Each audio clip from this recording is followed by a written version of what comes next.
Hello everyone and welcome to another in and out video. It's the end of June, so I want to share with you everything that has come into my life in June and everything I've decluttered, as well as some updates on how my month went, what I read, some medical things, health related things, and I hope it's going to be interesting to you from a minimalism perspective, or just because you're interested in my content or in living a simple but still very fulfilling life. So I'd say let's get started with the things that have come into my life.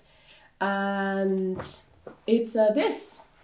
This is a pair of barefoot shoes that I found in the beginning of this month.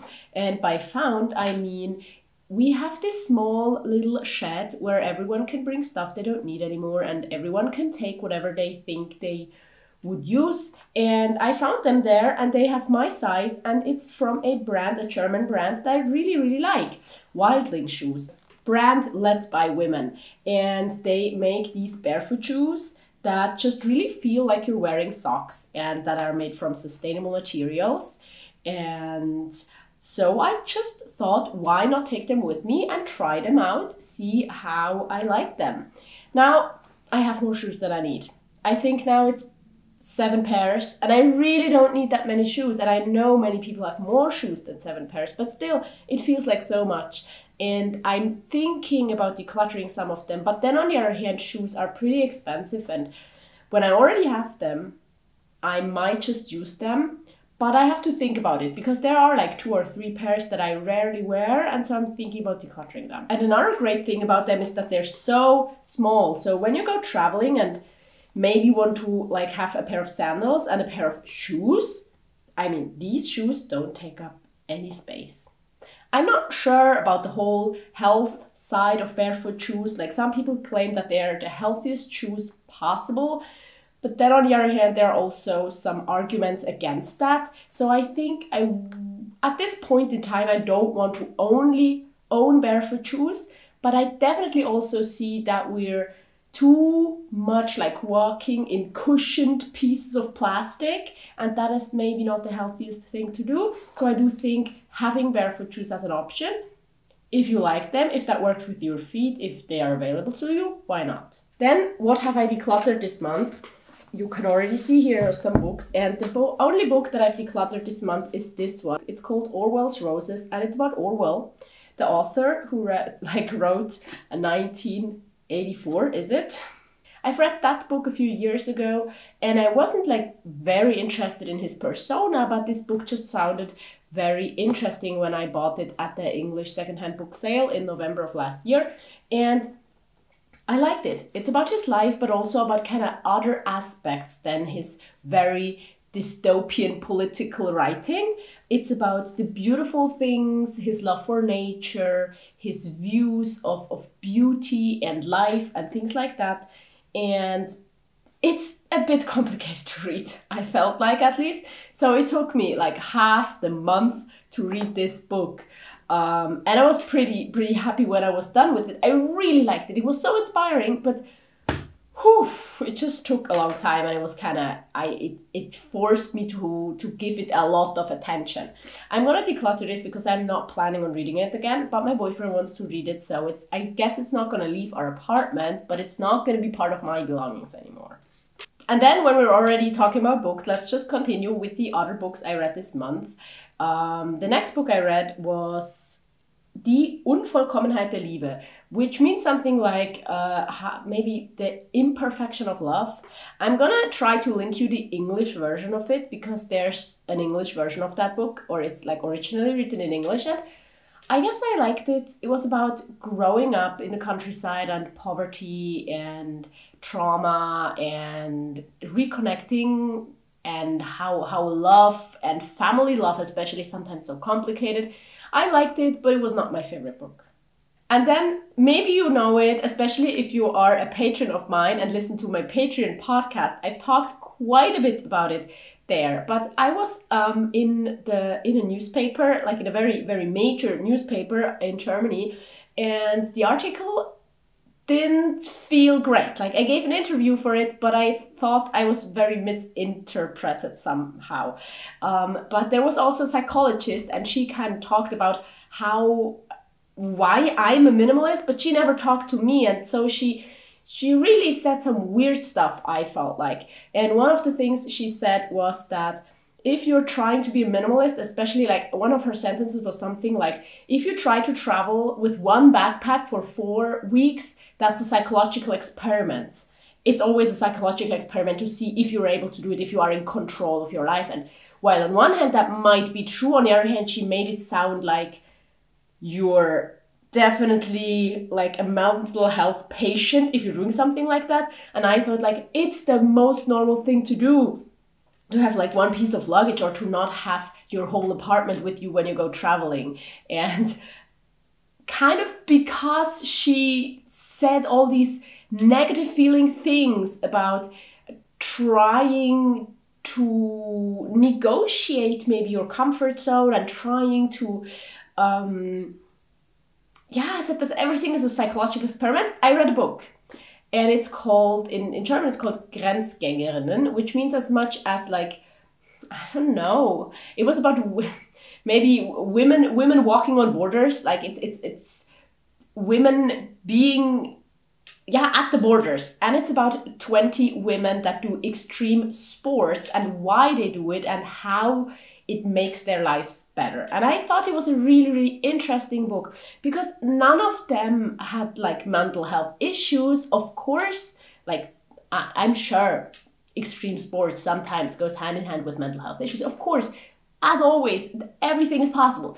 But these people were just talking in a very, very, very interesting way about their sports and why it felt liberating and made their life better to do something that crosses boundaries, not really, but that goes towards their own boundaries of their bodies, of their minds, and everything. And it was inspiring, and it was a great book. And I don't want to do all of the things these women are doing, because I am pretty happy most of the time in my comfort zone. And sometimes I do something that's a bit more extreme, like traveling without luggage, or I don't know, going on a hike for a week. But I think that's a normal part of the human experience, and doesn't have to be a bad psychological experiment. So that was kind of the reason why I picked up that book at the library. But then the next book I read, it's called Queer as Fuck. And it's about a person in the German media and how he realized that he is gay, and how he came out, and how that caused problems, and how he was blackmailed and things like that. But more than a personal story, it's also kind of just a helpful book for maybe people that think they might be queer, or that are queer, or family, relatives, friends, or just if you are interested in knowing more about queerness in general. So it's Pride Month, June, but that has not much to do with the books I chose, I think. Maybe they were displayed a bit more, because I did read a lot of like queer books this month, but it's just a subject that I'm interested in, that I think is also important and is political and personal. And this book was interesting, not my favorite book, but interesting. I learned some things, and I'm gonna link it down below, as all the books I've read. The next one, I think I have that here. Do I? No, I don't. It's called Not Your Type. And interestingly enough, it's a German book. Like, it just has an English title, but it's German. And this book was not my type.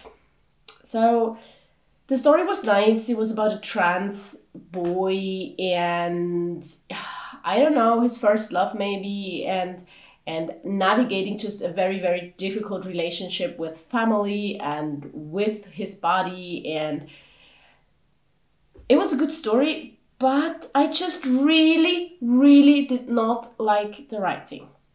I don't know. I felt bad for the characters, because it felt like it was really bad character development from the author's side. And maybe I completely misunderstood, I don't know, but these characters were described in a way, and then I kind of felt like, oh, okay, this is that that kind of a person. And then they were doing stuff that just really didn't fit with their characters. And so I felt sorry for them because they were punished into doing stuff they really, really didn't want to do.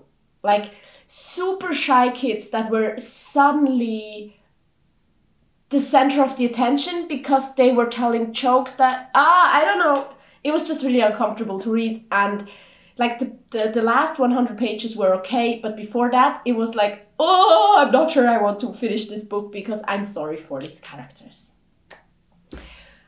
But I guess, you know, there are different kinds of writing and some people might like it, and it's another queer story and we don't have enough of these. So, but the next book I read I have with me here, and it's this Professor Schwurbelstein und die Aluhüte des Grauens. So I tried to translate it. It's something like professor, and then the word is just like a word that doesn't exist in English, but it's something with conspiracy theory. So it's about conspiracy theories. Und die Aluhüte des Grauens is it's like, I don't know if aluminium hats are something that exists in the English language. It's like people that thought that with aluminium hats they can protect their brains from, I don't know, aliens, something like that. And it's very much so a cynical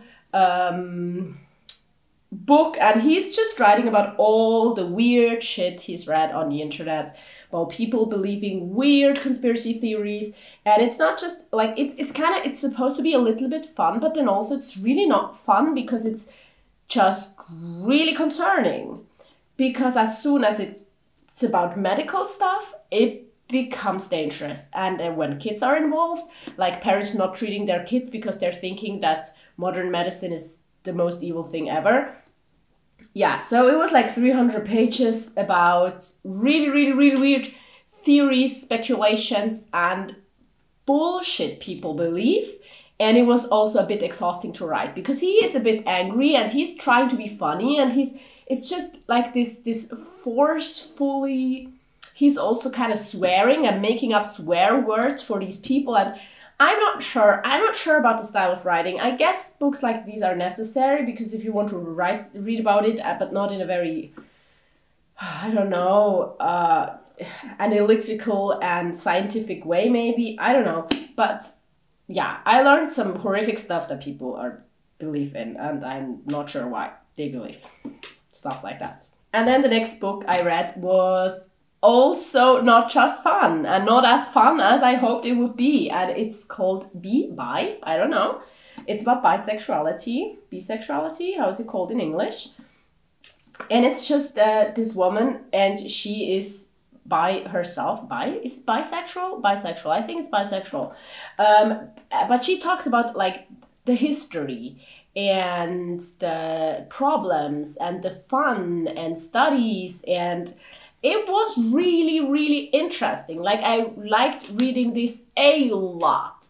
And it was especially also about like the erasure of bisexual people, because they're always seen as either heterosexual or gay, depending on who they're in a relationship with. They're sometimes excluded from like heteronormative spaces, but then they're also excluded from queer spaces, and about the history, and that for especially people in history, it's so hard to tell if they were bisexual, even though bisexual is a sexuality that's like more common than most other non-hetero sexualities.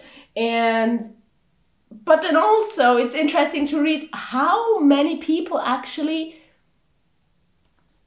live quite bisexual, but they would still not see themselves as bisexuals. I just thought it was interesting, and I learned a lot. But then I read the next book. This is called Loveless, and it's actually the same author that wrote Heartstopper, which was a Netflix series, and I think there's another like season coming in autumn that I also watched. I've never read the books, but it's about asexuality and being aromantic, and that's also like a way of feeling, a sexual identity. I haven't, like, I knew it existed, but I haven't read much about it. I'm not sure. I know a person who identifies as asexual or aromantic, and I just thought it was interesting. I learned a lot again, and yeah, that was like a good read. And then actually, I have my phone here to know which books I've read. This is the last book. I finished it yesterday. It's called, in German, it's called Erste Person Singular, which is first person singular. I don't know if it's that, like the title is the same in English, but it's Murakami, as you could maybe read.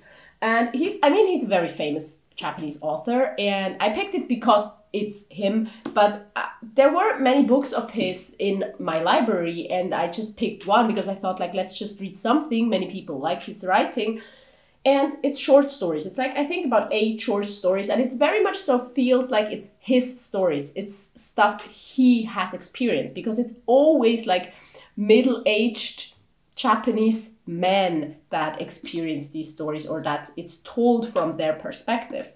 But it's not supposed to be his stories, but it says in here as well that they feel very autobiographical.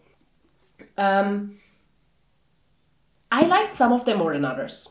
Like his writing, I like his writing a lot. But then there was one story about a very ugly woman, and he's just describing her ugliness over 5 pages, and it feels so objectifying, and it's just, I don't know. I did not like that. It's just like, oh. And in other parts, again, like how he just describes women. Of course, he loves them, but he's kind of objectifying them, it feels like. So I don't know. Maybe it was this book. Maybe I don't like him as an author. I'm going to give it another shot. I'm going to give another book a shot, but I don't know. That's what I thought. And that's what I read. I think that's 9 books, maybe.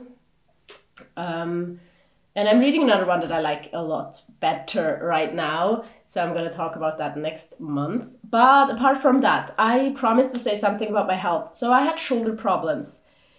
And I was really, really concerned because it was really, really, really bad. And I went to a bunch of doctor's appointments this month, and I tried to figure out what's going on. But luckily, everything is fine. So I kind of just overused it and was a bit unlucky. And some things caused other things, and I don't know. But long term, everything should be fine. And I just have this, like, we still had these because my boyfriend used to, like, use them. This thing to train my shoulder muscles a bit better, so that hopefully in the future my shoulders work even a bit better, so these problems won't arise again. And now I have a cold, which is really annoying, but I feel okay, and I hope I'm gonna be over that soon. So my health has been important this month. It has been like, ooh, make me question stuff, but I think we're fine. I was lucky. Apart from that, this month was a lot, actually. So I thought I would have a lot of time. I wanted to go hiking, but then this shoulder stuff happened, and I used all of my free time for doctor's appointments and stuff. And yeah, some other things going on, some other events and time that was just used up seeing family, doing stuff for my son's school. I don't know, things happening, and so I did not go hiking. I wanted to cut my hair. I did not cut my hair. I wanted to use my time. I wanted to upload a video on the past Thursday. It did just not happen. So what I hope for July is going hiking once, having a bit more time, and cutting my hair. And in the end of July, I'm gonna go on vacation. I'm a bit afraid still because we still need to book some stuff and still need to organize some stuff, and it feels complicated, but it will happen. So I'm a bit afraid it's going to be stressful, and I'm a bit afraid I need to buy a lot of things or spend a lot of money, because this month, as you could see, these were for free. Not much spending happens. Like some like an Airbnb, but next month there are going to be a lot of travel expenses, and I might still need to buy some things for traveling and even for hiking maybe. Let's see. I'm happy with the little amount of stuff that came into my life and that I decluttered. I'm totally fine with it. I mean, that's what I want, right? Just something here and there if it's necessary, decluttering here and there if it's necessary, and no huge amounts of things coming in or going out. I hope you had a good month. Let me know if you're on your decluttering journey, how you're like managing with minimalism. If minimalism is not something you're interested in, What are you reading? How is your life? Did you enjoy some summer days? Do you live in the southern hemisphere and do you have winter days? Let me know, and I hope to see you in my next video. But now I first want to link you a video here that you can check out, and I also want to say thank you to all of my patrons for supporting me over there. And as you know, you can listen to the podcast there, where I'm even a bit more like authentic and share more stuff that's maybe more personal. So if that's interesting to you, I recommend you check it out, and I hope to see you there or in my next video. Goodbye.